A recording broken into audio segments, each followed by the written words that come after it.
Ser Podcast. Las 7 de hoy por hoy. Ser Podcast. Hola, buenos días. We intend to raise interest rates by another 50 basis points. Pretendemos volver a subir los tipos de interés otro medio punto en marzo y luego evaluaremos cómo evoluciona la inflación y nuestra política monetaria.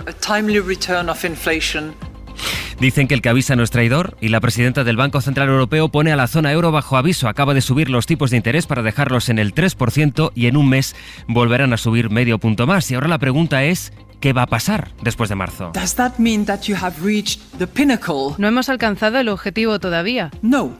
No hemos terminado de subir los tipos. We know that we are not done.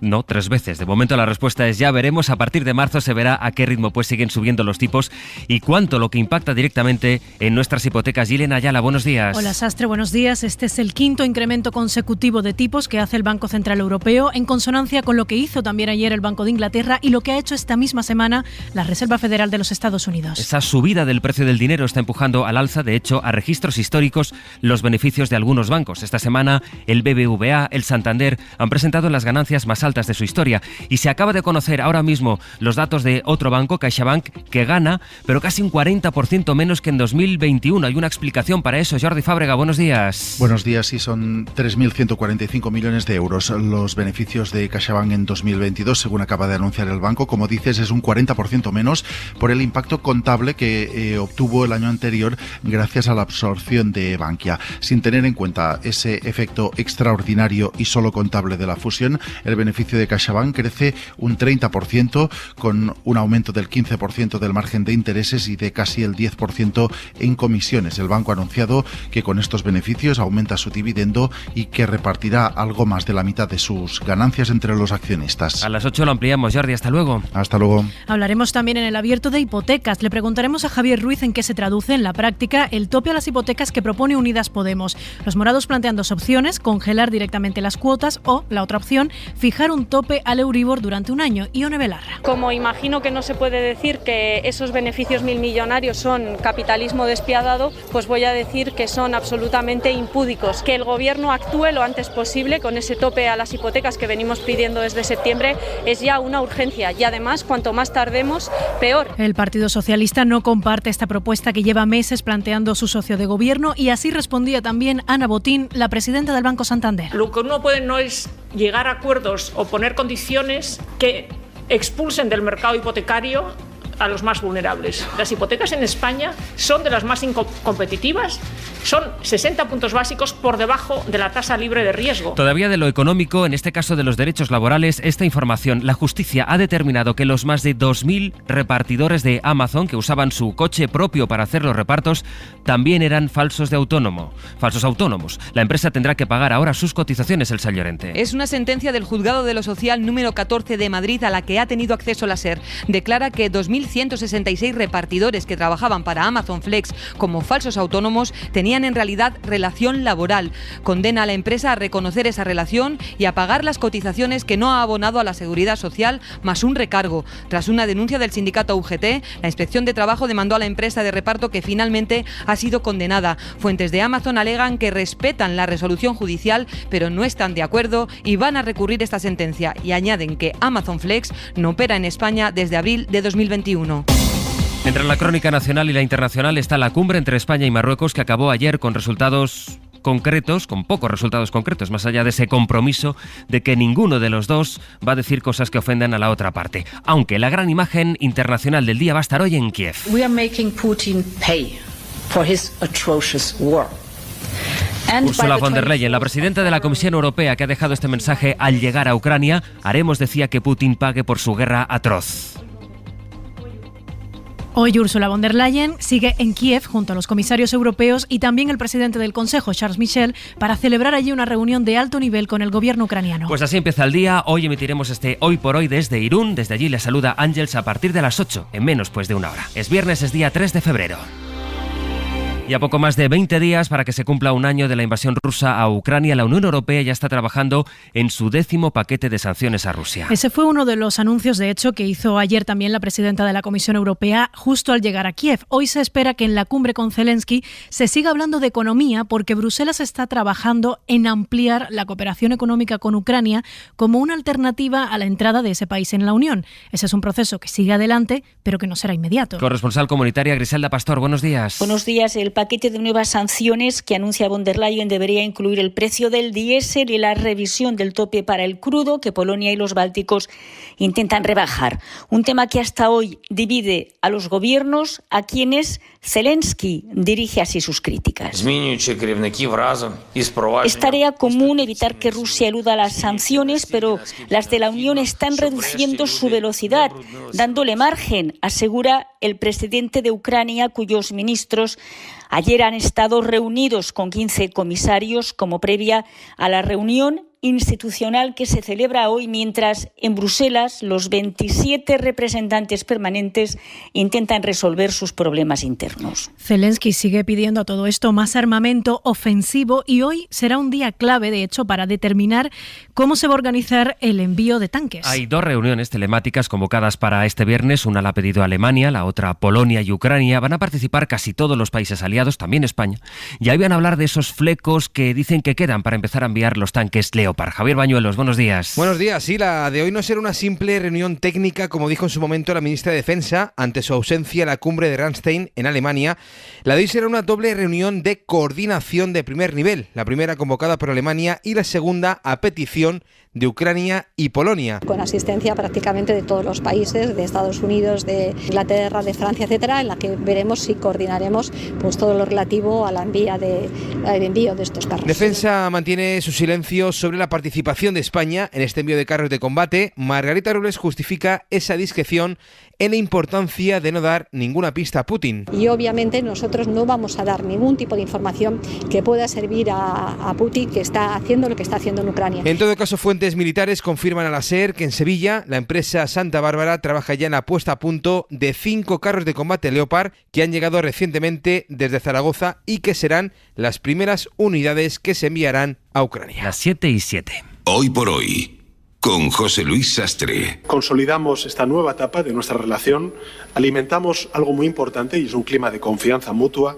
y de genuina cooperación como nunca antes había existido entre ambos países. Es el balance que hacía ayer el presidente del Gobierno de la cumbre entre España y Marruecos. Ambos países se comprometen a evitar hablar de todo aquello que ofenda a la otra parte en lo que afecte a la soberanía. Pero lo que ha quedado pendiente son cosas concretas. Por ejemplo, la fecha para abrir las aduanas. Sonia Moreno. El presidente Pedro Sánchez consideró la RAN un hito con la firma de 19 memorandos de entendimiento en diferentes materias y un protocolo financiero. En su comparecencia final destacó los acuerdos para proyectos de migración circular, las inversiones en sectores estratégicos y las aduanas comerciales. Sin embargo, la declaración conjunta de la RAN no cita a Ceuta ni a Melilla, pero reitera la posición del Ejecutivo español sobre el Sáhara Occidental.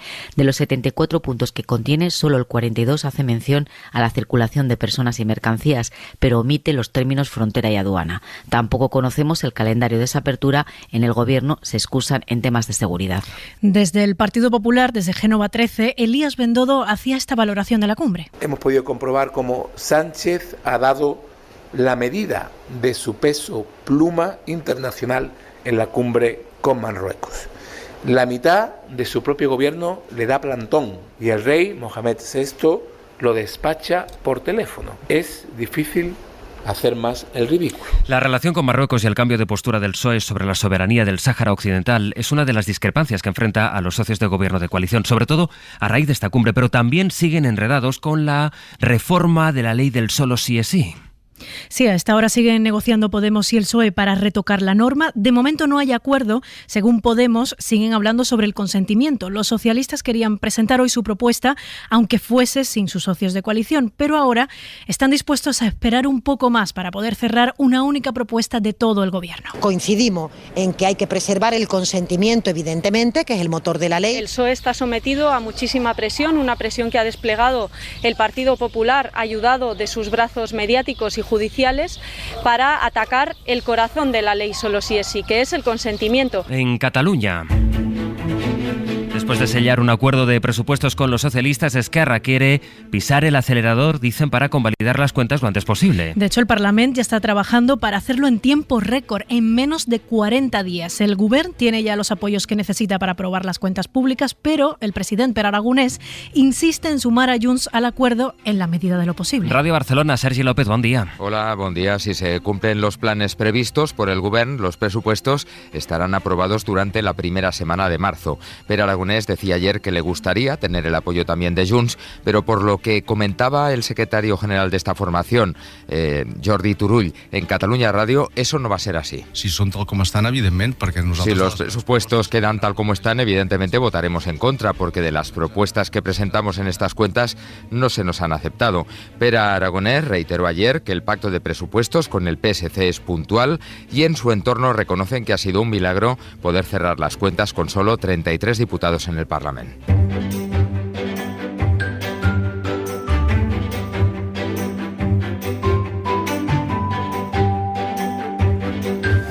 Y con Ángel Fabián desde Asturias. Hola Ángel, buenos días. Buenos días, Sastre, ¿cómo estás? Y Héctor Palmero desde Canarias. Buenos días, Héctor. ¿Qué tal, Sastre? Muy buenos días. Pues estoy muy bien, Ángel, porque estoy viendo que las historias que nos proponéis esta mañana son historias muy de viernes. Por ejemplo, la historia de un cura caradura, dices.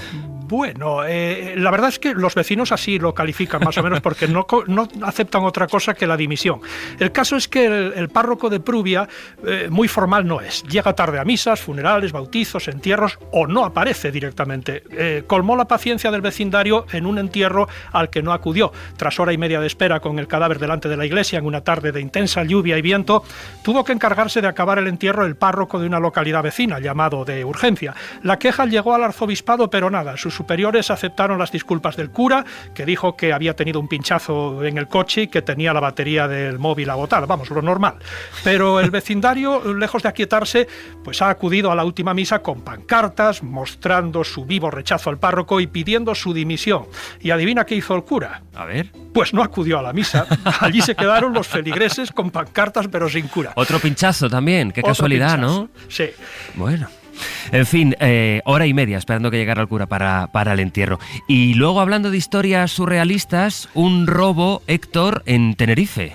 Sí, en el que las máquinas de tabaco se les cayó encima. Reza un dicho popular que la realidad a veces supera la ficción, y este es un ejemplo claro de ello. Esto ocurrió en un local de comidas en la isla. Dos ladrones entraron a robar con la intención de ir a por la máquina de tabaco del establecimiento. Parecía fácil, pensarían, pero al final resultó todo lo contrario. En el momento del intento de la sustracción, la pareja de ladrones sacó su torpeza a relucir y al intentar arrastrarla volcó y uno de ellos acabó atrapado bajo ella. Las cámaras del local grabaron los hechos y se han viralizado. ¿Y de qué manera? Porque los dueños lo compartieron en las redes sociales y en diferentes aplicaciones de mensajería instantánea, y además acompañado de un texto jocoso con mucha sorna. Pusieron: los ladrones no son clientes nuestros porque esos cuerpos tienen falta de haber comido uno de nuestros platos. Les faltaba energía. Detenidos por sí mismo en el propio robo. Bueno, hablando de historias surrealistas, también algo que tiene que ver con una cosa que en principio es muy seria, el ataque de un jabalí a un hombre. ¿Pero qué ocurrió, Ángel? Bueno, el último aprieto lo sufrió este vecino de Blimea, en pleno casco urbano, con un jabalí. ¿Qué tiro para allá? No, ten cuidado que me atacó a mí, ¿eh? Marche porque me atacó. Se tiró contra mí porque me subió a la verja, si no me taladra. También se prodigan los encuentros con osos. Las autoridades no acaban de poner solución, pero sí dan consejos, ¿eh? Si te ves atacado por un jabalí, lo más conveniente es encaramarse en algún punto elevado. La verja sirve, un árbol o una tapia también. El jabalí, por tanto, no es muy buen saltador de altura. ¿Sí? En el caso del oso, la cosa se complica más si se contemplan tres fases. Primera, si el oso no te ha visto, apartarse con la máxima discreción y sin hacer ruido. Segunda, si te ha visto, háblale con voz normal y tranquila y no hagas gestos, dale conversación. Como si fuera tan fácil. Eso es, dile que te recuerda a tu primer compañero de cama, peluche y tal, o incluso a tu primer novio, que era bastante peludo como él. La tercera fase es la que a mí me parece ya un poco crítica. Si la conversación no funciona y te ataca, mantén la calma. Túmbate boca abajo o en posición fetal. Mantente inmóvil y espera a que el oso se vaya del lugar. Así de sencillo, ¿eh? Después de atacarte, ¿no? Sí, desde luego no esperes la ayuda del párroco de Prubia, que puede tardar un poco. Ese seguro que no se presenta. Héctor, Ángel, muchas gracias. A ti. Un abrazo. Buen fin de semana. Luego. Adiós.